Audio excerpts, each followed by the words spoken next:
What's going on, guys? Today I'm going to be showing you my Witch Doctor build, and I really like this build because it's kind of an entry-level build. Most of the gear is crafted, so it's really easy to get and kind of starts getting you, faster T6 rifts, or starting to push those greater rifts a bit until you can farm up some other gear and make either this build a bit better or, start farming for the Jade Harvester. Most Witch Doctors are running that. So I'll go ahead and show you the skills, show you the build, and then at the end I'm going to show you a small clip of some T6. That way you guys can kind of see how the build works, how the positioning works, and all of that good stuff. So our first skill, our main damage, is Poison Dart, Snake to the Face. The reason I choose this rune is because of the chance to stun. It's a very position-based build between you and your fetishes, right? So you want to try and position yourself to where you're not going to die, and also position yourself to where the fetishes will all be doing the damage. So any little bit of, like this one has a chance to stun, any little bit of crowd control is great to have. It really helps with that positioning, especially if you're in a rift or something with like a bunch of walls and stuff. Because these guys will just shoot the walls and then you're not doing any damage. So this is your main damage. Our second skill here, Wall of Zombies, I use Wrecking Crew.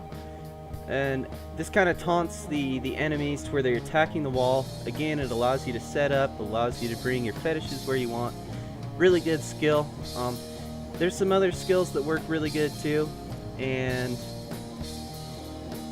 oh, there it is. Haunt is really good. 4,000% damage. And if you use the Poison Spirit rune, since we're running a poison build, once you haunt them, they take 20% more damage from all sources. So this helps with your damage. I just find that I prefer the Wall of Zombies personally. Again, it helps you set up and it helps you kind of get into that position that you want. It helps you stay alive a bit longer. So really good. Either of those skills I think work really well here. Then we're using Piranhado, and this again is another really good skill to position. And like for instance, if there's, let's say, monsters behind this wall and all your fetishes are just hitting the wall, you can actually piranha them over here, the whole group or maybe the elite or whatever, and then start doing damage. So really good for crowd control, really good to, again, positioning. Positioning is very important. Then we have Spirit Walk Jaunt. This is the, changes it from 2 seconds to 3 seconds duration. So your uptime's a bit more, you can run a bit longer, and while this is active, you're pretty much invincible. So you can run through walls, you can run through arcane orbs, ice, whatever. So really good to keep this duration up. Really suggest this this rune. Then we have our main damage, Fetish Army, Legion of Daggers. This is a really good skill because you want to summon your fetishes, and once you cast Poison Dart with an item that I'll show you here in a second, it has 8 of them all doing that. This is the best rune you can get. This is really the only rune that you can use. Definitely use this with this rune. Then we're using Big Bad Voodoo, Slam Dance. So this is really good. You try and save it mostly for elites or boss fights or something like that. Something that's really hard to kill, because it's going to increase your attack speed, your movement speed, and then your damage, right? So those are all really good things. This is one of the few attack speed type builds. Really good skill to have. And then for our passives, we have Pierce the Veil. All of your damage is increased by 20%. I never have mana problems, so this is basically just free 20% increased damage. So really awesome with this build. Grave Injustice, gain 1% max life and mana, and reduce the cooldown of all skills by 1 second. So when you have a big group of mobs, it will help bring back all these skills, right? You can cast more of your controlling skills, Piranhado and Wall of Zombies, and then you also get, more uptime on your Big Bad Voodoo. So really good skill to have since we're not running any cooldown reduction on our gear. Fetish Sycophants. This is really good because you'll start summoning these guys, and I've had up to 15, which also will shoot the darts. So you can have, on top of these 8 from your spell, you can have like another 15 that are all casting those, all doing tons of damage. Must have skill. Tribal Rites, reduce the cooldown of Fetish Army, Big Bad Voodoo, blah blah blah. Really good skill. since we're not running any cooldown, kind of helps the uptime. You can see on these two skills they're 120-second cooldown, so that helps bring that down.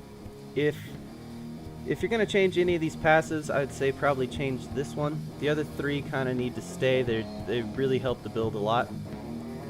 You can go something like maybe Spirit Vessel if you prefer that. Helps you stay alive, and also, you know, you get more Spirit Walk, stuff like that. So a really good skill.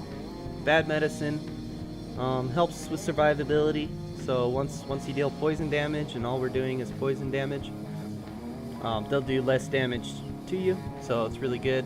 Or maybe something like this, reduce all damage taken by you and your pets. But it's up to you. I run this. You guys can play around with it, see what you like better. But if you're going to replace it, I'd say one of these three. We'll go ahead and jump into the items. So we're running the Zuni 4-piece.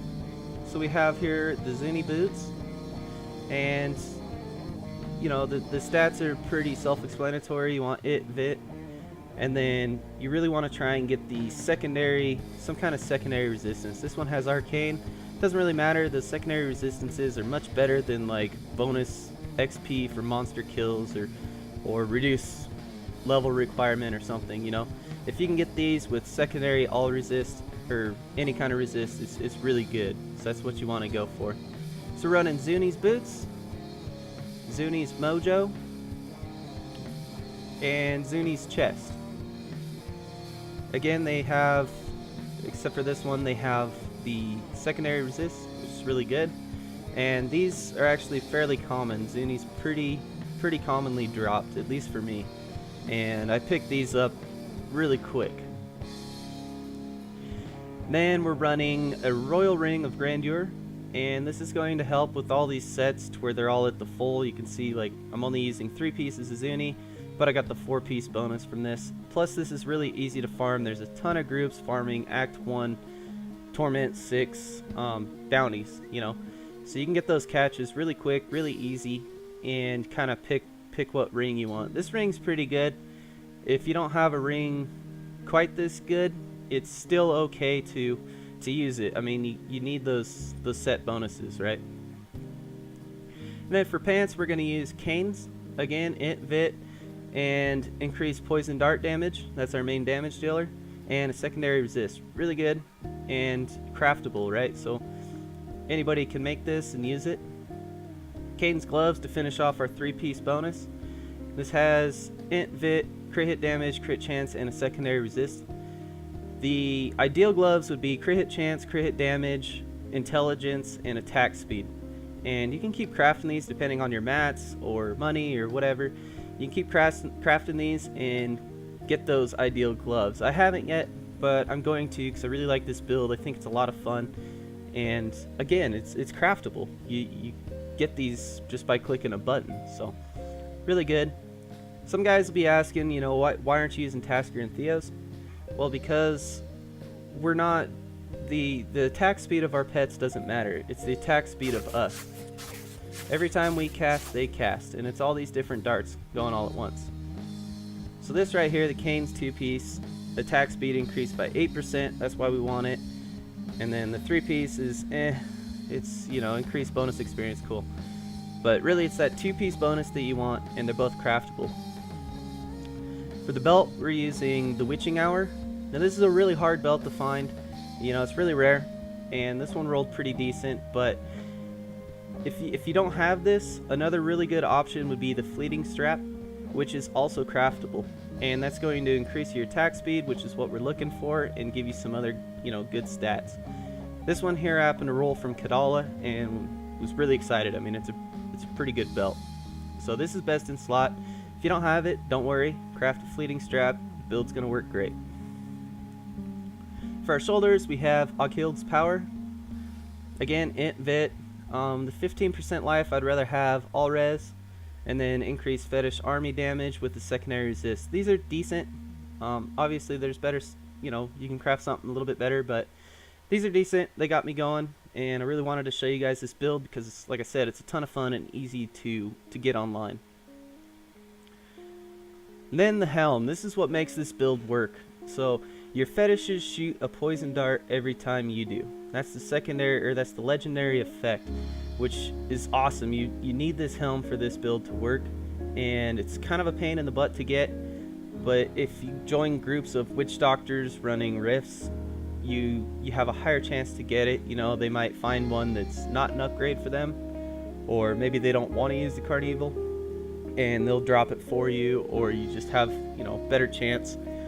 I would say spend all your blood shards at first trying to gamble this helm, you know, while you're trying to farm for it and see if you can get that loot share going. But you have to have this for this build to work, so try and gamble all those. The rest of these pieces are super easy to get, except for this one's, you know, kind of rare. It's like a Mask of Jerem or something.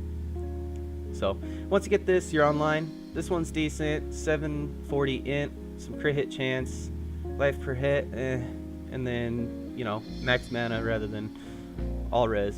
I think this always rolls with max mana.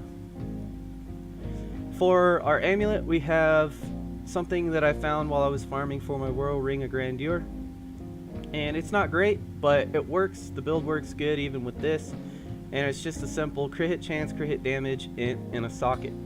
So, you know, there's better amulets and stuff like that, but once you get something somewhat decent like this, it allows you to kind of start farming faster, farming more items, and eventually you're going to get an amulet that actually is much better. You know, some kind of like maybe immune to arcane or immune to poison amulet, something like that.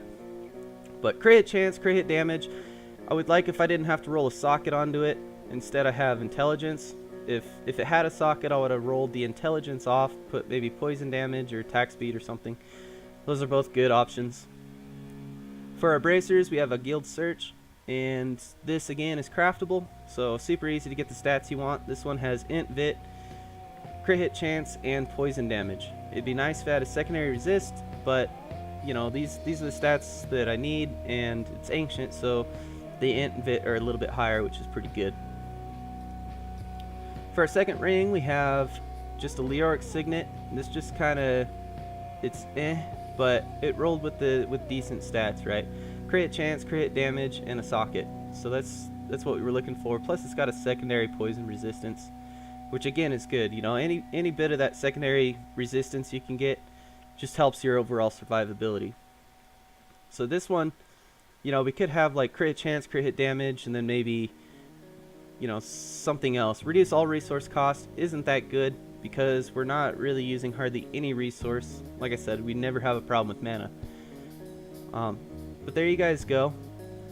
And for the weapon, so this weapon, I saved it for last on purpose because it's definitely not best in slot. It's definitely mediocre at best, but it's super easy to find and the build works with it. The reason the build works with it is because you have a 1.5 attacks per second, which is really fast. That's what you want. So ideal slot here would be like Dagger of Darts, and that allows your poison darts to pierce the enemies. So all of these little dudes will all be piercing the enemies too, so you can destroy bigger groups quicker, and that's best in slot. I haven't found it, haven't really farmed for it yet, but something like this drops all the time and it works really good. It's got the quick attack speed, you know, some percent damage, some int, and then it always rolls with some kind of crit hit damage, which are all pretty decent things to, you know, to start getting going. So definitely want the Dagger of Darts, or maybe like a Star Metal Kukri or something like that. But for now, if this is what you have, or if you just have like maybe a good ancient sword with a 1.4 attacks per second, that would be okay. But definitely try and get something with a 1.5 attacks per second and, you know, similar stats to this. There you guys go. I'm gonna go ahead and show you a clip running some T6 rifts, that way you can see kind of the positioning that I'm talking about and why it's so important to have these crowd control spells. And then yeah, so that's about it for the build. Hopefully you guys liked it, and I'll see you guys later. Hey guys, for you that stuck around, wanted to see some of the gameplay footage, I chose this map because it wasn't a good map. It wasn't a good rift, but the other two that I ran before this were both outdoor, and I didn't want to show you, you know, the cakewalk part. I didn't want to show you like, oh, it's outdoor, what an easy easy build. I wanted to show you something where there's tight corridors, you know, to where the positioning really comes into play. Because that's where this build struggles, and I want to show you kind of, you know, how to get around it and position your fetishes to where they're doing the full damage. So see on here a lot, I'll run forward past the mobs with my Spirit Walk active, and then I'll run back behind the fetishes after they teleport. And that basically, it's going to bring your fetishes to where you want them, because after you go a certain distance, it's usually about a screen's length. After you go that certain distance, they'll teleport to you, and then once they're there, they're going to attack from there. So you just run past the mobs, bring your fetishes where you want them, and then just start clicking them down. So you can see, like right there, they just teleported because I got too far ahead. And then right here, I'll do it again because most of the fetishes right now are in good position. But once I come down here, you can see they're almost all hitting this wall on the left side of your screen. So I'll run forward, bring them all to where I want, and then start running back. And that's kind of how you position these guys to where all of your DPS isn't just going against the walls. You know, we don't need to kill the walls. The walls are fine. But this was like I said, kind of a bad Grift, low density, and the walls were real narrow, which is what I wanted to show you. I wish I had more density. Unfortunately, it didn't. But so I skipped ahead a little bit, and that way we can kind of speed this up. This was like an 8-minute rift. You can see right here, I'll piranha these guys out. That way the fetishes can hit them. They're not behind the wall. And it's all about that positioning. So if you get a bad map like this, you know, you'll have an idea of how to play correctly, how to use this build efficiently, even in a map like this. One thing to note with the fetishes is, you know, we're using the Zuni 4-piece, which keeps them alive until they die. They're extremely durable. You know, even in Greater Rift like 29, 30, they're really durable. They don't die often, so you don't have to resummon that skill. But if you do die, you have to resummon that skill, and it's got a 120-second cooldown. So if you die once, no biggie, pop your number 3, your fetish army, they'll come back, good to go. But if you die twice in like 30 seconds, you're gonna have that long or 120-second cooldown before you're doing, you know, your main damage, because it's realistically, you're not going to do hardly any damage without the fetishes. So, you know, you want to try and make sure that when you run forward to teleport your fetishes, you run back behind them, because they're most likely not going to die, but you probably will. So if you're behind them, you have kind of a wall. If something's coming after you, even behind them, then you have your zombie wall and you have your piranha to kind of control that situation a little bit better. You can see I'm saving the slam dance for longer elites, more HP mobs, stuff that takes a little bit longer. You throw that down, it's going to give you that huge bonus in attack speed, movement speed, everything else. And you throw that down, blast through them, and then with the Grave of Injustice passive, it's going to recharge usually before your next elite fight, which is really good.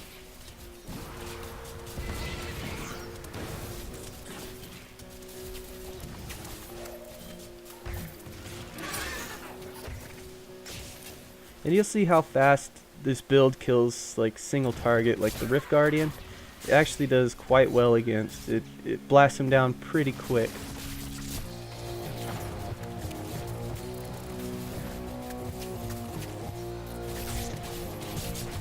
So that's it for this video, guys.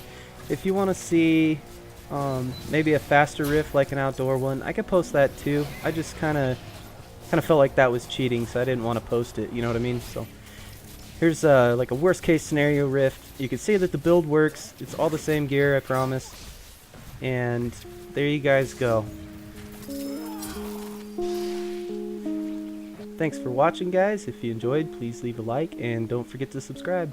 Catch you later.